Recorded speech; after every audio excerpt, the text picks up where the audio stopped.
Hi everyone, this is Miss Saunders, and this video is to help you understand how the class is going to work and to work through the syllabus a little bit if you weren't here for the explanation. So whether or not you're in Spanish 3, pre-AP, dual credit, and even Spanish 4 or 5, there's not going to be much variation in the basic plan of the classroom and the syllabus information that you need to know. So we're going to go ahead and go through this, and you can see on the screen in front of you that we have the course syllabus for pre-AP and dual credit Spanish 3 in front of you. Again, my name is Shelly Saunders, and I do have a student teacher this year named Mr. Lopez. He will be with us all through the fall semester. You have my email address here, and then my Google Classroom information. So this is very important. So you need to go ahead and open up Google Classroom, and if you aren't quite sure how to do that, most of you have used Google Classroom before, but you need to go into your school email account, and then you'll click these little 4 boxes over here, and you'll find the Google Classroom app and go ahead and open it. There's typically, depending on if you're on a laptop or a phone, a little plus sign on the top right hand corner. Click that, and then you're going to join our classroom by entering in the code that you see here back on the syllabus right here. So this code is obviously for Spanish 3. If you're in Spanish 4 or 5, there's a different code, and so you will need to look at the syllabus. Actually, let me go ahead and pull that up real quick. Here is the code to enter our Google Classroom for Spanish 4 and 5. So you'll need to enter that. So I would suggest that you pause, you go ahead and enter the code, join the class, let me know if you have any problems. Once you have joined the class, you're going to go up here and you're going to click the About button. And you'll notice that I always have housed right here our syllabus and then our daily agenda. So I'm going to go ahead and click on the daily agenda, and that should pop up. And every 6 weeks, there's a new document that becomes available, and I update this document every day. So as you can see, we've already started it, and what you'll need to do is if you're ever absent, or if you're in ISS, or if you're in DAEP, you'll need to review this document every day to find out what we've done that day. So here you can see I have it divided by week, and I have the dates here, and you just need to go look, and you can see. So in this left-hand column, I have the agenda. I go through detail by detail everything that we did that day, and the right-hand column is the bell ringer section. So we will have a bell ringer, some kind of warm-up that we do. Usually it involves writing. You will have to do every single day. And at the end of each 6 weeks, there will be a test. So if you haven't done your bell ringers, you will get a 0 on whatever question is asked from the bell ringers. So you can see once the date has been updated, it turns blue like this one here because I've completed this one. I'm still working on this here because I'm actually making this video, which I wanted to include. So it's not totally updated. You'll know that it's updated once I've highlighted it in blue. And then within this document, I include everything that you should need when you are absent or just not present in my classroom. So like for yesterday, you can read all the instructions. I included a link here to a paper that we did. You will open up these links, and it's your responsibility to print these, any of these assignments. If you're not there, you know, we have a library with a lab. If you're in DAEP or ISS, you can print from there, but it's your responsibility to print those and complete them according to the time that it gives you, you know, that I put in the agenda. So check that every day that you're absent.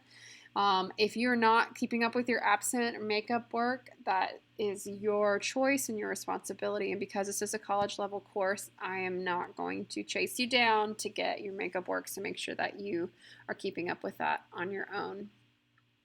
Okay, back to our syllabus. So we've all joined Google Classroom, and you know that that's where you find your daily agenda.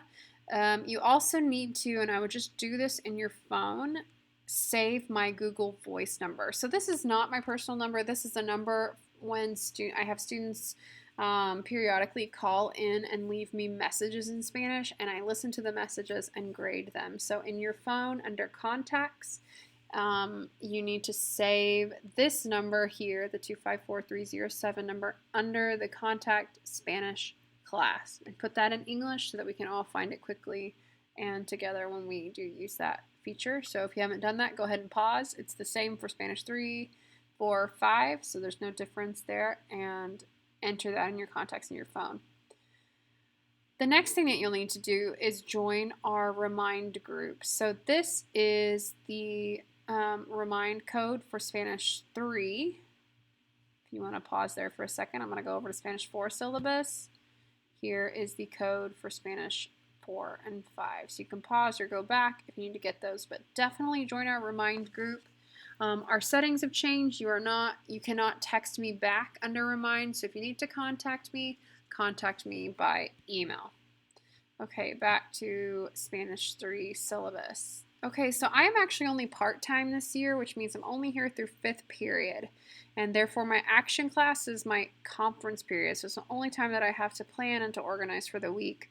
So that means that I won't be doing special tutoring sessions during action, at least not to start. So if there's something that you need where you physically need to come into the classroom, you need to set up a time with me. We can work it out. I might end up allowing students to come in during action periodically, but for now, that's not an option, so you'll need to schedule that with me. But typically it's not an option with my students because I include everything here in the agenda, and so mostly something that needs to be made up can be made up from home. As far as materials for my class, you need a composition notebook. These are not spiral notebooks. They're bound together composition notebooks. Make sure it's 100 pages. Some of them actually say 200, but it just depends on if they're counting front and back. Just as long as it doesn't say 80. If it says 80, then it's not going to work with our organization. And you'll need plastic tabs for these. If you had Ortiz or Mendoza last year, you know what these look like. Just don't get the paper ones. They don't last. You will also need earbuds for your iPad. You might want to wait to get your iPads next week to see which earbuds are compatible, but you need to have those with you every day. And then this here is completely optional. This is just kind of to supplement my materials. We don't have a lot of budget money, and so sometimes students bring me extra stuff that helps me out. So if you'd like to purchase one of these items here, that would be great. You don't have to. So course description, I'll let you read on your own. The expectations, I'll let you read on your own. As far as absence policy and makeup work, I'm sorry, one pause. What? I'm doing a video. I'm doing a video right now. What? Oh, yeah. Okay, as far as absence policy and makeup work, read through this, but you have 3 days to turn in absent work unless you request an extension. Let's see. All this can be read on your own here.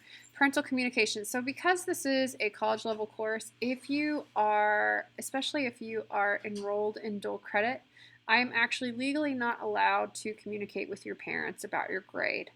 So if you have some kind of issue with a grade, a 0 where you feel like, I did turn in that paper, make sure that you discuss that with me because I am legally not allowed to communicate that with your parents.